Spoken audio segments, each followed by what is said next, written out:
Hello and welcome to my channel.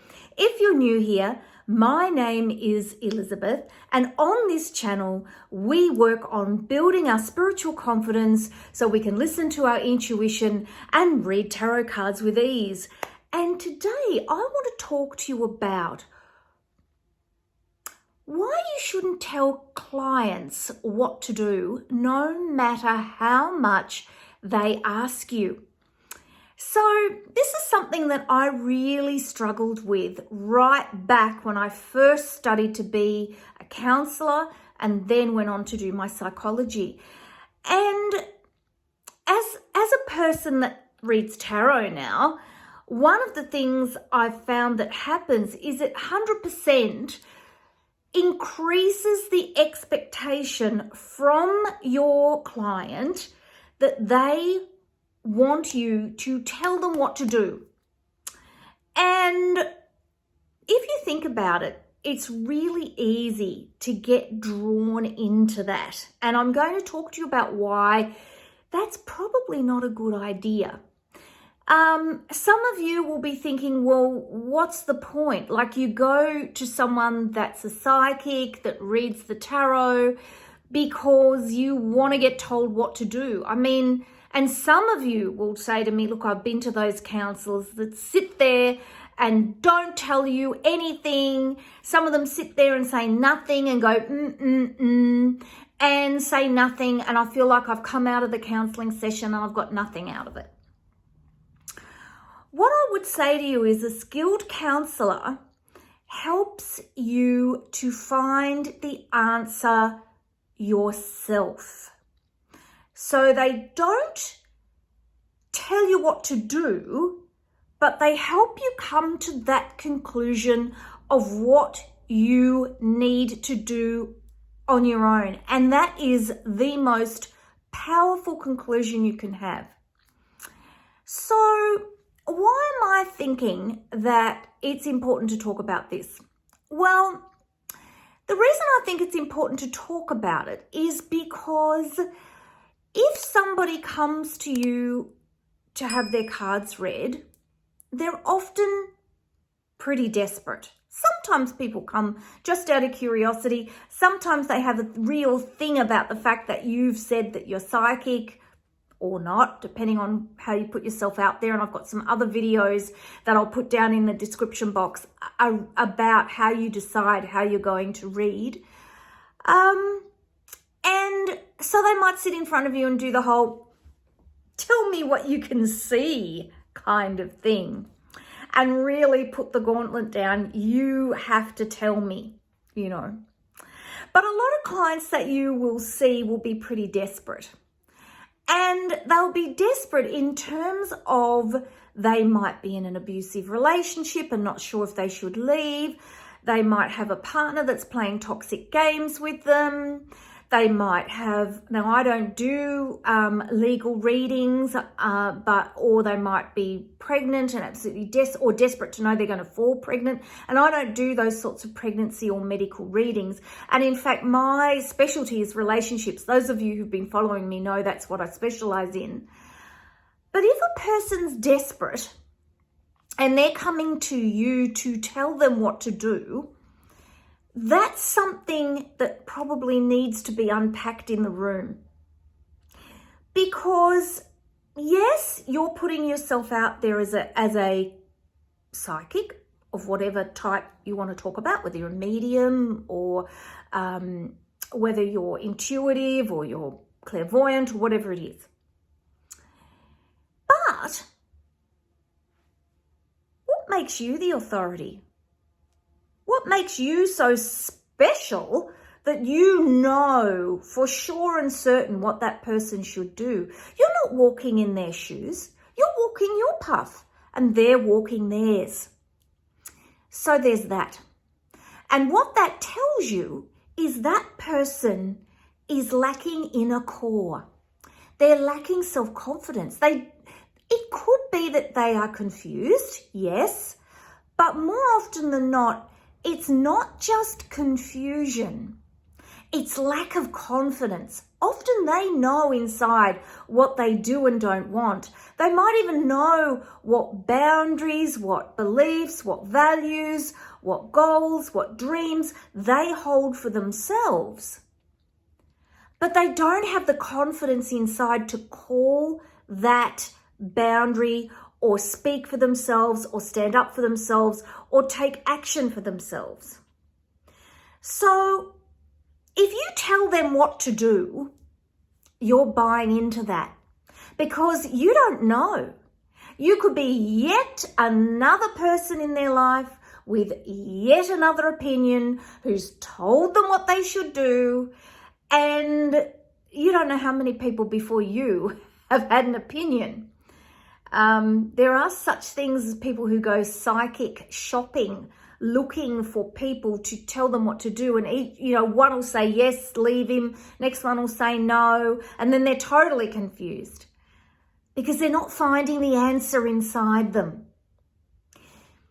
If you see a client, and I'm going to say male or female because we're becoming increasingly aware, although it is at this stage, the statistics say it's not as common, we are becoming increasingly aware that men can be in abusive relationships as often as women can. The reason there is so much focus on female partner abuse is because women are, I think, gosh, I've got to pull my figures out of my head now, but it's something like 90% more likely to end up in hospital or dead as a result of an abusive relationship than a man is. But that's not to say that a man wouldn't be as emotionally or even physically abused as a woman. It can happen. And more, we're hearing more about it. Men often don't talk about it because it's seen as that's not something that men talk about, be macho and all that kind of thing. So it's taking more time for it to come out about men, but it's definitely there. If they are in an abusive relationship, often they are dominated by a partner who tells them all the time what to do. And what do? If you lay out the cards and say, this is what you should do, you're buying into all of that, all of it. And you become yet another person telling them what to do and not helping them to build their own awareness and competence to act and advocate for themselves. Now, having said that, there is a whole process of assessment that is not very hard to learn, that you can do even as a psychic to know if somebody is in immediate danger in a abusive relationship. And if you would like me to do a whole video on that, I can, because I'm actually, I used to work in women's family violence, so I can talk a lot about, talk about that if you want me to. But if you, are ever in doubt, the one thing you do need to remember that if somebody is going to leave a relationship, you should always caution them to be safe and have a safety plan, because we know it's when a person leaves a relationship, male or female, that they are more at risk of being harmed or killed than at any other time in their life. And this is all backed up by stats. So this is not me just pulling it out of my head. So this is why we get back on track. It's important for you to be aware of the impact of you telling a client what to do. The power comes when you can open up the situation they are in. If you're reading the tarot, look at the cards together. If the client doesn't know the tarot, it's very easy for you, especially if you work with me and you get to know the cards really well, to talk about the meaning in the cards and be able to talk about those meanings and see where the person resonates with that. And if you have a client that's open to that, then that makes a very powerful session, more so than a session where they sit back and say, you just tell me what you can see. Because ultimately, if you're going to tell somebody what to do, you really need to be pretty damn sure that you've got the message right. And being clairvoyant myself, my messages come in, I see things in my mind's eye, a picture. I might feel something, have a gut feeling, a real knowing, or clairsentience. I very rarely hear something. Okay, I do, although no, I do get the voices in the head. No, I'm not crazy. In my Facebook group, I put a post up the other day about that. But yes, I do have voices, and sometimes very strongly, that will say, you need to tell this client this. But it's subjective. It's like the high priestess that sits in front of the veil that separates her from the spiritual world. If I knew the lotto numbers, believe me, I'd be putting them on the winning lotto ticket. I don't. So it is a huge responsibility when you see a client for a psychic session with you. Because really, to me, to be ethical, there is a fly buzzing around. And that means it's nearly summer here in Melbourne, which is really exciting because I'm freezing.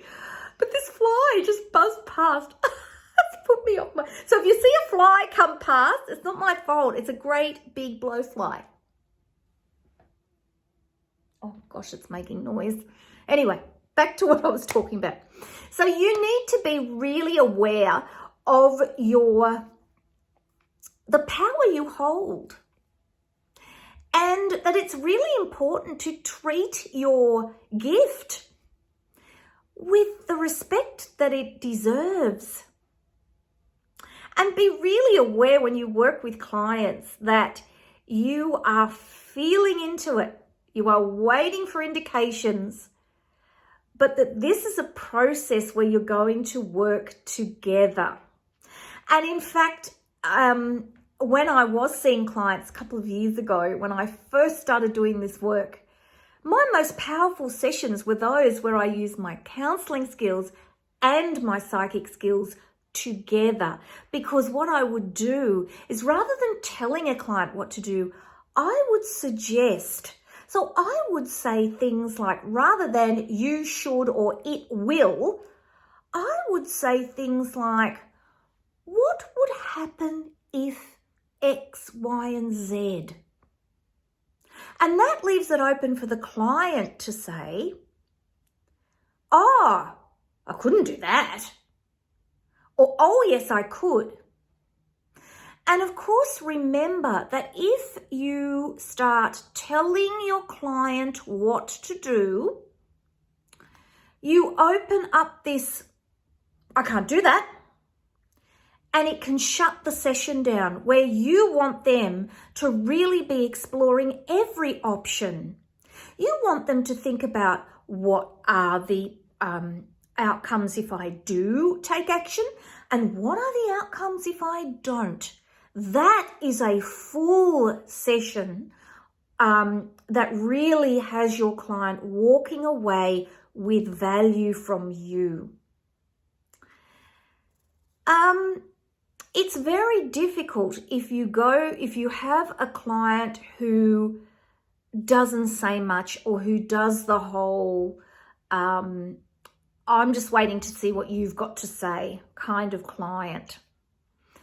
And that's where you really just need to slow down, go with your instinct. And what I always say is, particularly if I have a client with that, some clients will sit down and they'll start talking straight away. And you can tell that's the kind of client that wants to work with you. But sometimes you'll have clients and they'll sit down in front of you and they won't ask a question, and they pretty much want you to do everything. I find the tarot is amazing because it's never wrong. And I find that what I talk about, very rarely am I in a situation where I look at the person, 20 minutes in and go, I hope I'm on the right track. And they're like, did you know all this? Anyway, what was I saying? Now I've lost my train of thought. What I say, and this is really important to remember because I find it diffuses the situation straight away. When you have a client come in that's like that, that's sitting back, I just want to know what you're going to do. Say, I'm going to start talking and I'm going to start reading the cards, and I don't want you to speak, even if I ask a question, because I might be putting the question out to the universe. I don't want you to speak until you feel ready to ask me a question or comment on something I've said. And I find when you say that at the beginning, people, they're like, okay. So I'm not making any promises. I'm not putting myself up on a pedestal like I can fall off with a great big clang, that I'm going to predict this and predict that and tell them this and tell them that. And I'll put the link in the comments to the video that talks about setting yourself up as to how you're going to read and put your boundaries in place before you've even started reading. Makes things much easier. But also, and it means you'll attract the right kind of client. But also, it just takes that edge out.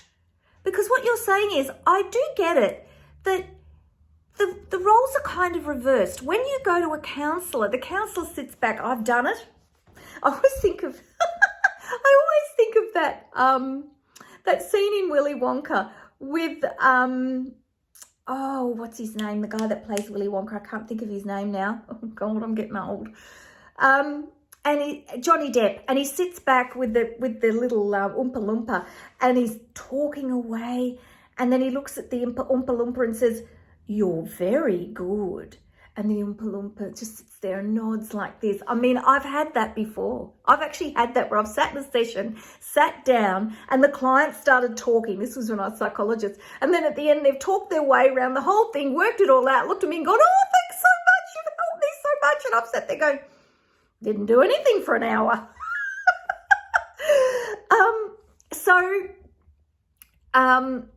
The roles are reversed. And it took me a while to kind of get with that, because for years when I studied to be a counsellor, when I studied, to be a psychologist and specialised in relationships, I learnt you sit back, you say to the client, "So tell me what's brought you here today," and the client talks, and then you ask lots of questions and get a sense of what they're trying to work through, and ask questions to help them to think more deeply. And you only really reflect back and actually say give suggestions when you are trying to clarify a point, or you want to summarize the session and create a stabilizer to kind of talk about where you've come from, where you're up to now, and where you're moving forward. But in a psychic session where someone comes for you to read the tarot, it's completely reversed. They come in, they sit down, and you start reading.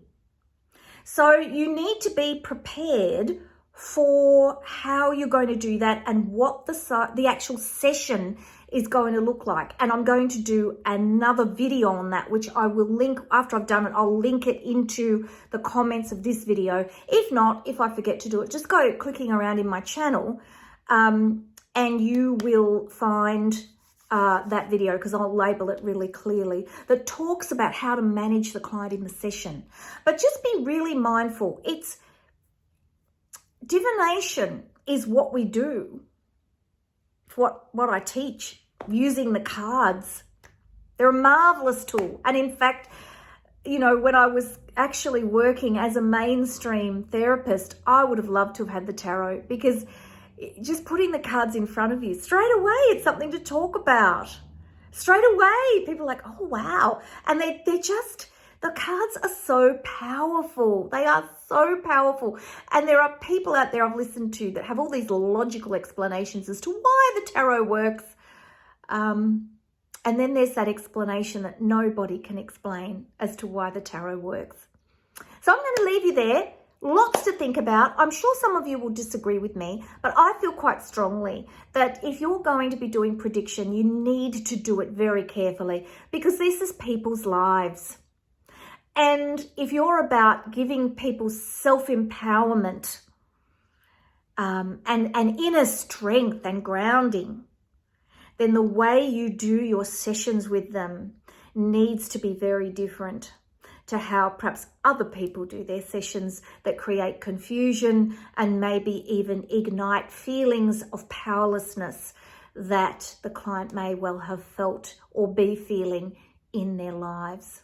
So take care, everybody. Please don't forget, if you've made it to this end of the video and you think I'm okay, to like, subscribe, and click that notifications bell and leave me a comment. I love comments. I'm always coming in and checking. I love to respond to comments.